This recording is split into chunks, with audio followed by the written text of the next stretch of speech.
জিতনিদের গাছে এই প্রথম কাঁঠাল আসলো, যেহেতু গাছের মধ্যে প্রথম কাঁঠাল আসলো তাই সবার জন্য নিয়ে আসে খাওয়ার জন্য।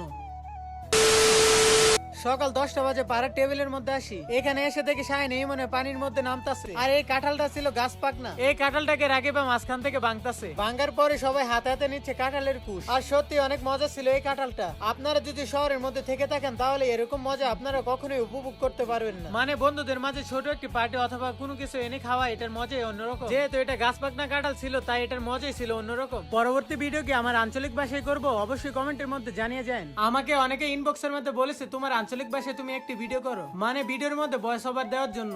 আর এখানে ইমনের রাকিবের সাথে ফাইজলামি করতেছে কাঁঠালের চুলকা নিয়ে। কাঁঠাল খেলে হাতের মধ্যে আঠা লেগে যায়, এই সমস্যাটার কারণে অনেকে কাঁঠাল খেতে চায় না। হাতের মধ্যে নারকেল তেল দিয়ে এগুলো উঠাচ্ছি। নারকেল তেল দেওয়া শেষ, এখন যাই কলের মধ্যে ভালোভাবে হাতগুলো ধোয়ার জন্য। আর বাইরে কিন্তু ফেসবুক পেজ এবং ইউটিউব চ্যানেল লিংক দেওয়া আছে, আশা করি আপনারা সবাইকে ফলো এবং সাবস্ক্রাইব করে আসবেন।